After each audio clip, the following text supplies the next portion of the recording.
Hello and welcome to week 8 of the In a Sense programme. This programme is drawing to a close, although without sounding too cliched, we hope that it's just the beginning of you using internal body awareness as a lifestyle practice. This week is about asking the question, what happens next? So after this programme finishes. The whole premise that underlines the pilot study is that by improving internal body awareness or interoception helps people perform better in their everyday life. And this study is aiming to test to see if that's true or false. Now we won't know the answer of this until after the results are in and they've been analysed. And even if the results look favourable, further studies will be needed with control groups to answer this question fully. Nevertheless, the feedback we've had from some participants so far is that they've really enjoyed practicing internal body awareness, and some people plan to keep up the practice after the programme is finished. So in this week's videos we'll consider some of the ways in which this can be done. There are just 2 videos this week. The first one is the one you're watching now, in which we'll look at options for integrating what's being learned into everyday life. And what I mean by that is, rather than thinking of internal body awareness as something that's done only whilst alone in the peace and quiet of your home, then instead it's a tool we used whilst working, socialising, or going about our other daily affairs. Maybe you've started this process already. The second video is the experiential exercise for this week, and it involves moving whilst paying attention to your body. It can be done in a small room at home. Before moving on to the topic of integrating inner body awareness into our lives, let's summarise the different ways in which inner body awareness may help us. The first point is that, at the very least, taking time to turn our attention inwards and notice what's going on inside our body can allow us to take a brief rest from all the sensory overload that we're exposed to every day and excessive thinking. So the bright lights and noise from texts, calls, emails, as well as thoughts racing through our mind. Sometimes life can feel like it's go, go, go from the moment we wake up until bedtime. So inner body awareness can serve as a break from this. And this brings us on to another point. Just pausing for a few moments of internal body awareness also gives us the chance to begin to influence how we feel. Through body focus, slow breathing or visualization, we can get real-time internal feedback on how our breathing, our thoughts, even the foods we eat and other actions impact our physiology. Last week we took things one step further and looked at the topic of meaning, which is related to how we interpret our feelings and give them significance in relation to the outside world, or indeed to our health. We covered a process for discovering and assigning a whole new meaning to patterns of bodily sensations and your actions or reactions to the world around us.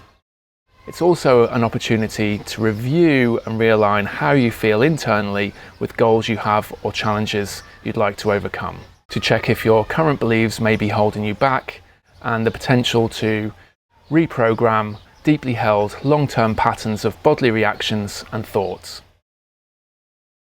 And the ultimate goal of this is to be able to enjoy life more and to be able to deliberately foster more pleasant experiences in our everyday lives. Now, back in week 3, we covered the topic of neuroplasticity, the way in which changes are embedded in our nervous system, and this can take a while to occur in many cases. And in week 6, we looked at research to show that it can take, on average, around 60 days, for some people more, some people less, but it's going to take a while for some of these new habits to form. So don't feel too worried if it feels like you're only just getting used to using inner body awareness and the exercises in this way. Hopefully the information shared during this program has made sense and given you even just an inkling of an insight that you can bring more well-being into other areas of your life. And gradually over time, you will be able to gather more and more personal evidence that it is possible to transform the way you perceive situations and challenges that may have felt difficult in the past. Because if we boil it down to the basics of what this is all about, it's about comparing and contrasting how we react in situations where we feel comfortable and confident in situations that feel uncomfortable. And once we've noticed the similarities and the differences amongst our internal bodily sensations, our thoughts, and the external reactions, and remain open-minded to interpreting and reacting differently, it really is possible to use the visualization and rewriting the stories we form around situations to encourage our bodies to evoke more pleasant feelings instead of nasty ones. So moving on to the topic of integration now.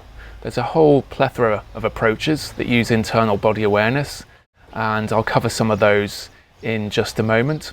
But first of all, let's think about some situations when you might be able to tune into your body and begin to follow the gradual process of notice, explore, influence and enjoy. Or even the process of pause, breathe, feel, reassure, provided by Georgie Oldfield and shown in the Inner Sense menu that can be followed in less than a minute. Now, if you want to start integrating these processes into everyday life, you might want to spend some time asking how I want to feel in my body in the following kinds of situations. What would I like my energy state to be? So maybe times when you feel under scrutiny or time pressure during work meetings or with deadlines. Another common situation when it's useful to practice internal body awareness is when we're feeling impatient. That's a kind of stress, maybe whilst waiting in queues. How's about situations when speaking to friends or family?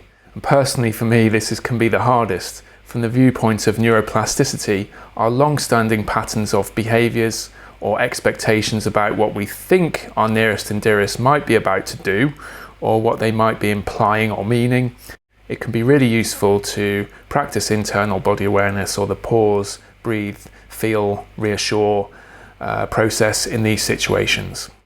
And then we have more broader social gatherings. How would I like to be in my body in these situations? And then the final example I'll give is when exercising or doing chores around the house or in the garden, bringing more awareness and pleasure into how we move. And this potentially has the chance to reduce injuries or strain. So these are ways that you can practice inner body awareness on your own. If, on the other hand, you'd like to do more work with other people, then here are some options. First of all, I'm pleased to say that we will continue with the live sessions on Wednesday nights. These will be every fortnight rather than weekly, and the format will change, probably more time given for group practice within the sessions. For those of you who want to look at other well-established practice and therapies that use inner body awareness, then there are some useful links under week 8 of the materials section on the Inner Sense program. Some of these are group activities such as Hakomi, others are one-to-one, such as body psychotherapy or somatic experiencing. And then there are movement-based practices, Feldenkrais and Alexander technique. And of course, it's common to bring attention inwards in different ways with the more well-known approaches such as yoga, Tai Chi or Qigong. So I'll finish up now with a few thoughts to leave you on. Returning to Danny's story.